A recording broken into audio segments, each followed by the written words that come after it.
नमस्ते दोस्तों, कैसे हो आप। उम्मीद करती हूँ अच्छे होंगे। रोज की तरह मैं आज आप लोगों के लिए लाई हूँ ढेरों टिप्स। और ये ऐसे टिप्स हैं जिसे आप यूज करके ना सिर्फ अपना टाइम बचा सकते हैं बल्कि पैसे भी बहुत ज्यादा बचा सकते हैं। तो चलिए जानते हैं कौन से वो टिप्स एंड ट्रिक्स। और आप मेरे चैनल में नए हैं तो प्लीज मेरे वीडियो को लाइक करें, सब्सक्राइब करें और शेयर करना ना भूलें। तो चलिए जानते हैं कौन से वो टिप्स एंड ट्रिक्स। सबसे पहले टिप्स एंड ट्रिक्स है इस तरह से स्टिकर को लेकर। क्या होता है, हम लोग कभी कभी ना नए चीज़ें लाते हैं तो नई चीज़ें में इस तरह से स्टिकर जो है वो रहता है।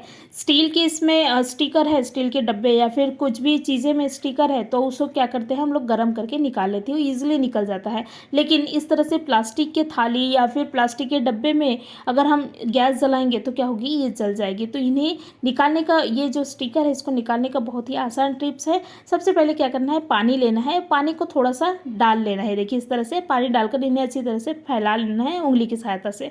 उसके बाद में इसमें ही डालना है नमक। नमक और पानी की सहायता से ये जो स्टिकर है ना वो बहुत ही अच्छी तरह से निकल जाती है, क्योंकि नमक क्या रहता है, दानेदार रहते हैं एकदम, वो नुकीले वगैरह रहते हैं। तो उससे क्या होता है, स्टिकर जो है बहुत ही आसानी से निकल जाते हैं। उसके बाद में क्या करें, अपने हाथ से इस तरह से निकाल लें तो बहुत ही आसानी से आपके जो स्टिकर है वो निकल जाते हैं। देखिए बहुत ज़्यादा मेहनत करने की ज़रूरत नहीं है, बस हल्के हाथ से आप क्या करें, थोड़ा सा रैप कर ले तो ये स्टिकर जो है वो तुरंत ही निकल जाते हैं। तो ये देखिए आपने देखा, मैंने 2 मिनट भी नहीं लगा है ये स्टिकर को निकालने के लिए। मैंने बिल्कुल वीडियो स्किप नहीं की हूँ, बिल्कुल जैसा का वैसा आपको बताई हूँ। 2 मिनट में मेरी स्टिकर जो है वो निकल गया है। देखिए कुछ भी नहीं है इसमें। तो इस तरह से आप स्टिकर को जो है वो निकाल सकते हैं। ये तो सामने का पोर्शन है, और पीछे के पोर्शन में भी इसी तरह से स्टिकर जो है वो लगा रहता है। तो पीछे तो हम लोग खाना नहीं खाते तो हम लोग नहीं, बाद में भी निकालेंगे या फिर नहीं भी निकालेंगे तो भी चलता है, लेकिन इसको भी मैं आपको निकाल कर बताती हूँ। तो करना क्या है, इसमें सेम प्रोसेस करना है जैसे कि पानी डालें। देखिए इस तरह से पानी को अच्छी तरह से फैला लेना है, मतलब हल्का सा गीला होने दें चीज़ों को। ये जो स्टिकर रहता है ना वो थोड़ा सा पॉलीथीन रहता है, इसमें थोड़ा सा कागज़ रहता है, तो ये दोनों अच्छी तरह से पानी की सहायता से क्या हो जाता है, नरम हो जाती है। उसके बाद में आप क्या करें, इसमें ही नमक डालें और नमक की सहायता से आप इन्हें बहुत ही इजीली निकाल सकते हैं। बहुत ही आसानी से आपकी जो स्टिकर है वो निकल जाता है।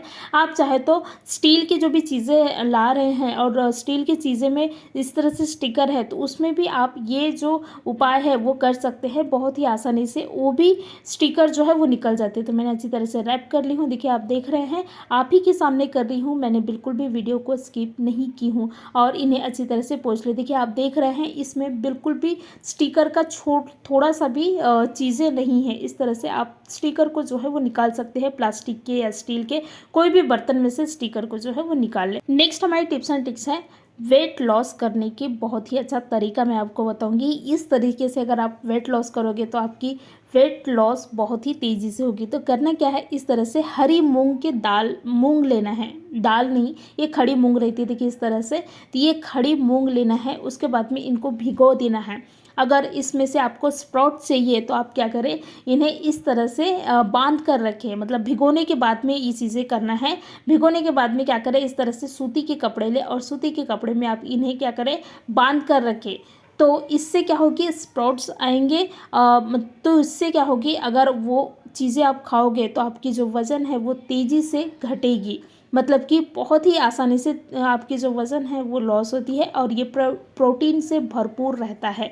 अगर आप कंटिन्यू खा रहे हैं तो आपको कोई भी दवाइयाँ खाने की ज़रूरत नहीं पड़ेगी और आपके स्वास्थ्य बिल्कुल ठीक रहेंगे। तो इन्हें स्प्राउट्स लाने के लिए थोड़ा सा गीला कर ले कपड़े को, ये देखिए इस तरह से। उसके बाद में इन्हें ऐसे ही रहने दे। तो इसमें से जो छोटे छोटे स्प्राउट्स नहीं क्या वो आते हैं, तो वो खाना बहुत ही अच्छा है हमारे शरीर के लिए। आप इसी तरह से चने के भी स्प्राउट्स निकाल कर खा सकते हैं। तो इन्हें मैं पहले भिगोने के रखी हूँ। मेरे मूंग जो है वो पहले ही भीग चुकी है, इसलिए मैंने वो कपड़े से बांध ली हूँ। और ये जो चना है मैंने अभी भिगोने के लिए रखी हूँ। तो इसको भीगने के बाद में आप कपड़े में बांधें, पहले ही नहीं बांधना है, क्योंकि ये अच्छी तरह से जब से भीगेगी नहीं तब से इसके स्प्राउट्स जो है वो निकलेंगे नहीं। और स्प्राउट्स निकले हुए कोई भी चीज़ें अगर आप खाओगे तो विटामिन से भरपूर रहता है, आपको ज़्यादा डॉक्टर के पास में जाने की ज़रूरत नहीं पड़ेगी और वेट लॉस बहुत ही तेज़ी से होती है। नेक्स्ट हमारी टिप्स एंड ट्रिक्स है पापड़ को लेकर। इस तरह से पापड़ जो है हम मार्केट से क्या करते हैं, नॉर्मली खरीदते हैं और उसको बच्चों को देते हैं, लेकिन वो पूरी तरह से गलत है। आप क्या करें, इस तरह से पापड़ खरीद कर लाए, आपको डीमार्ट में इजीली मिल जाएगा, या फिर आप कोई भी शॉप में या फिर मार्केट में इजीली ये इस तरह से सूखे पापड़ जो है वो मिल जाते हैं। तो आप अगर बच्चों को खिलाना ही है आपको पापड़, तो आप क्या करें, आप अपने घर पे तले और उनको खिलाएं। मार्केट से बिल्कुल भी पापड़ ना खिलाएं, क्योंकि मार्केट के जो पापड़ रहते हैं वो बहुत हाइजीनिक रहते हैं, जो कि बच्चों के लिए बहुत ज़्यादा हानिकारक है।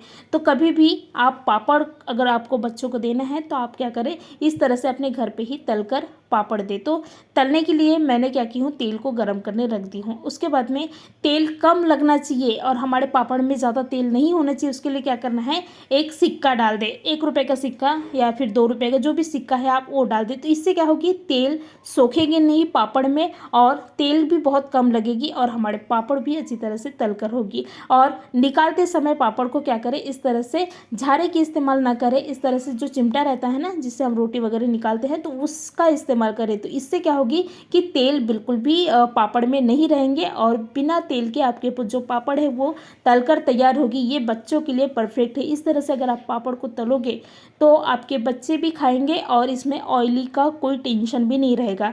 तो कभी भी बच्चों को पापड़ अगर दे रहे हैं तो इस तरह से आप घर पे ही तलकर पापड़ दें। और इसमें सिक्का डाली हूँ 1 रुपये का, तो इससे क्या होगा कि मेरे जो तेल है वो ज़्यादा लगेंगे भी नहीं और तेल जो है वो पापड़ में ज़्यादा लगेगा भी नहीं।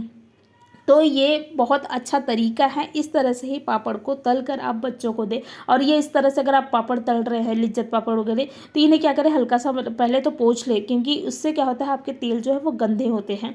तो क्या करें, उनको पोंछ ले, उसके बाद में आप इन्हें तलें और सेम चिमटे की सहायता से इन्हें क्या करें, निकालें। तो इससे अगर आप निकालोगे तो इसमें तेल बिल्कुल भी नहीं रहेंगे और तेल को पूरी निकाल लेना है। उसके बाद में ही आप इनको कढ़ाई से निकालें। इस तरह से पापड़ तलते वक्त कुछ चीज़ों का ख्याल रखें और आप पापड़ तले और बच्चों को बिल्कुल खिला सकते हैं।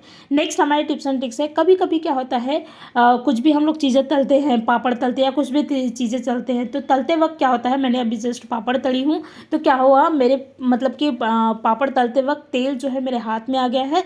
तो भाई वो तेल अगर आ गया है, क्योंकि पापड़ तलते वक्त तेल जो है वो बहुत ज़्यादा गर्म रहता है, तो अगर वो हाथ में आए तो हाथ में जल्दी से फोड़ा आने की चांसेस जो है वो बहुत ज़्यादा रहती है। तो अगर आपको के साथ में भी ऐसा हो तो क्या करें, आप आलू को काट कर इस तरह से इसके ऊपर रख दे, तो इससे फोड़ा नहीं आएगा और जलेगा भी नहीं, जो जलन होती है ना वो भी नहीं जलेगा। नेक्स्ट हमारी टिप्स एंड ट्रिक्स है, हाँ कभी कभी क्या होता है बच्चों को खाने के लिए ना एकदम इंस्टेंट में हमको हमारे पास में कुछ भी नहीं रहता, अगर हम कुछ चीज़ें बनाने जाए तो उसमें टाइम बहुत ज़्यादा लग जाता है, तब तक को बच्चों को ज़्यादा भूख लग जाएगी और बच्चे तब तक नहीं रहते। तो आप क्या कर सकते हैं, इंस्टेंट ये सूजी का हलवा जो है वो बना सकते हैं। तो इसको बनाने में तो ज़्यादा टाइम नहीं लगेगा, लेकिन आपके बच्चे को अगर आप ये सूजी का हलवा दोगे तो उनके लिए बहुत अच्छा रहता है। मतलब कि एक तो पाचन क्रिया उनकी अच्छी रहती है, क्योंकि सूजी एक हल्का चीज़ें है जिसे खाने के बाद में बिल्कुल भी मतलब कि वो रहता है ना, एक पेट में जैसे गड़बड़ हो रही है या फिर कुछ हो रहा है, तो ये बच्चों के साथ में नहीं होगी, क्योंकि ये हलवा ना बहुत अच्छा है बच्चों के लिए। तो अगर आपको इंस्टेंट इसको बनाना है तो आप कुछ नहीं करना है, बस पहले तो हलवा को घी में, अगर आप घी में बनाना चाहते हो तो घी में, या फिर तेल में बनाना चाहते हो तो आप तेल में बनाएं। तेल में डालें, उसके बाद में क्या करना है, इन्हें लगातार चलाते हुए क्या करें, अच्छी तरह से पका लेना है, भून लेना है। इन्हें तब तक भूनना है जब तक कि आपकी जो हलवा है, सॉरी सूजी है, वो अच्छी तरह से ब्राउनिश नहीं हो जाती, तब तक इन्हें अच्छी तरह से भूनना है। तो हमारी जब तक की सूजी भून रही है तब तक हम लोग क्या करेंगे, चाशनी तैयार कर लेंगे। तो चाशनी बनाने के लिए मैंने क्या की हूँ, पानी को रख दी हूँ। पानी कितना लेना है, जितना आपने सूजी लिए हैं उससे डबल से ट्रिपल पानी ले सकते हैं, अगर आपको ज़्यादा पतला बनाना है। वैसे तो वो हलवा जो है वो कभी भी पतला नहीं बनती, क्योंकि गाढ़ा हो जाता है वो। तो 3 गुना पानी ले, उसके बाद में उसमें चीनी डाले और चीनी को जब तक नहीं घुलती तब तक इन्हें अच्छी तरह से पकाना है। मतलब चीनी के घुलते तक हमको ये चाशनी को जो है वो पकाना है। तो वो चाशनी वो हमारी दूसरी तरफ पक रही है, जब तक कि हमारी जो हलवा है वो अच्छी तरह से ब्राउनिश जो है वो हो गया है। देखिए आप देख रहे हैं इसका कलर जो है वो चेंज हो गया है। इस स्टेज में आने तक इन्हें क्या करें, अच्छी तरह से भून लेना है। उसके बाद में हमारी जो दूसरी तरफ गैस में पक रही थी पानी चाशनी, तो वो चाशनी को डालें और इन्हें लगातार चलाते हुए कम से कम 2 से 3 मिनट अच्छी तरह से पका लेना है। और इस स्टेज में गैस का फ्लेम कम रखें, और जब आप इसको भून भी रहे हैं तब भी गैस का फ्लेम जो है वो कम रखें, मतलब कम गैस में ही आपको ये जो हलवा है उसको बनाना है। और ये बहुत अच्छी तरह से बनकर तैयार होती है। हमारे गैस को बंद कर दें, और ये आप देख रहे हैं कितनी अच्छी तरह से हमारे जो हलवा है, बिल्कुल इसे बनाने में कम से कम 5 से 6 मिनट लगे हैं। सिर्फ और सिर्फ इसको जितना टाइम भुनने में लगता है उतना ही टाइम हमको ये हलवा जो है वो बनाने में लगता है। तो आप क्या कर सकते हैं, इंस्टेंट बच्चों के लिए ये हलवा जो है वो बनाकर बच्चों को दे सकते हैं। बच्चों के लिए बहुत अच्छा है ये हलवा। नेक्स्ट हमारी टिप्स एंड ट्रिक्स है चीनी को लेकर। अक्सर हम लोग क्या करते हैं, चीनी के डिब्बे को ऐसे ही रख देते हैं, तो क्या होता है इसमें चींटी हो जाता है। तो ये चींटी नहीं होना चाहिए, उसके लिए एक छोटा सा उपाय करना है। करना क्या है, हमारे पास में इस तरह से लौंग तो रहता ही है, तो क्या करें, लौंग को डाल दे चीनी के डिब्बे में। लौंग का स्मेल जो है वो काफ़ी स्ट्रॉन्ग स्मेल रहती है, तो उसके स्मेल से ही चींटी जो है वो बिल्कुल भी ये डब्बे की तरफ भटकती भी नहीं। तो आप जब भी चीनी को स्टोर कर रहे हैं तो लौंग ज़रूर डालें। नेक्स्ट हमारे टिप्स एंड ट्रिक्स है, इस तरह से सूखे जो चीज़ें रहते हैं ना, जैसे मटर, चना, या फिर इस तरह से मैंने ली हूँ ये मसूर, बोल सकते हैं मसूर है ये। तो ये चना मटर जब भी आप पका रहे हो तो क्या करना है, पकाने से पहले इन्हें तो सबसे पहले अच्छी तरह से धो लेना है, क्योंकि इसमें क्या होता है मिट्टी वगैरह रहने का चांसेस जो है वो बहुत ज़्यादा रहती है। तो क्या करें, इन्हें अच्छी तरह से कम 3 से 4 बार अच्छी तरह से धो लें, इसमें से मिट्टी जो है वो पूरे निकल जाते हैं। उसके बाद में धोने के बाद में क्या करें, इनमें ना पानी डालना है। तो पानी डालें, आपको जितना लगता है उसके हिसाब से पानी डालें, मतलब जितना हमारी चीज़ें हैं उससे डबल आप पानी डाल सकते हैं। उसके बाद में पानी डाल कर इन्हें ढक कर रखें, तो क्या होगी, ये अच्छी तरह से भीग जाएगी। अगर आपको रात को बनाना है तो आप सुबह ये काम करें, या फिर सुबह बनाना है तो आप रात को ये काम करें। और अगर आप भूल भी गए हैं तो आप क्या कर सकते हैं, इन्हें 1 घंटा पहले ही आप मतलब कि भिगो कर रखें, उसके बाद में बनाएं, तब भी आपकी जो चीज़ें हैं वो अच्छी तरह से भीग जाते हैं। तो मैंने क्या की हूँ, इन्हें मुझे सुबह बनाना है तो मैं क्या की हूँ, रात को ही इनको अच्छी तरह से भिगो कर रख दी हूँ। तो ये अच्छी तरह से फूल गया है, भीग गया है। उसके बाद में क्या करें, इन्हें कुकर में डालें, और कुकर में ही पानी डालें, और इन्हें कम गैस में इन्हें अच्छी तरह से क्या करना है, पकाना है। तो अगर आप हाई गैस में पकाओगे तो आपका गैस भी ज़्यादा जाएगा, और अगर आप इसको भिगोगे भी नहीं तब भी आपका गैस जो है वो ज़्यादा जाएगा। तो ये गैस कंज्यूम करने का बहुत अच्छा तरीका है। तो क्या करना है, इसको कम गैस में 1 सीटी आने तक पका लेना है। 1 सीटी जैसे ही आ गई उसके बाद में क्या करें, गैस को बंद कर दे और इन्हें ऐसे ही रहने दे कम से कम आधा घंटा। तो आपकी जो चीज़ें हैं सिर्फ 1 सीटी में जो है ना वो अच्छी तरह से पक जाएगी। इससे आपकी गैस की बहुत ज़्यादा बचत होगी। तो बहुत ही आसान तरीका है ना। नेक्स्ट हमारी टिप्स एंड ट्रिक्स है, जब भी आप पत्ता गोभी को काटते हैं, काटने के बाद में तुरंत क्या करना है, इसको ठंडा पानी में डालें। तो क्या होगी, आपके जो पत्ता गोभी है ना वो मतलब कि अच्छी तरह से देखिए इस तरह से कड़क हो जाते हैं। अगर आपको कड़क पत्ता गोभी चाहिए तो आप ये उपाय ज़रूर करें। कभी कभी होता है पकौड़े वगैरह के लिए हमको कड़क पत्ता गोभी चाहिए होता है, तो आप क्या करें, ठंडे पानी में इन्हें जस्ट काटने के तुरंत बाद ही ठंडे पानी में डालें, तो इस तरह से कड़क जो है वो हो जाएगी। धन्यवाद।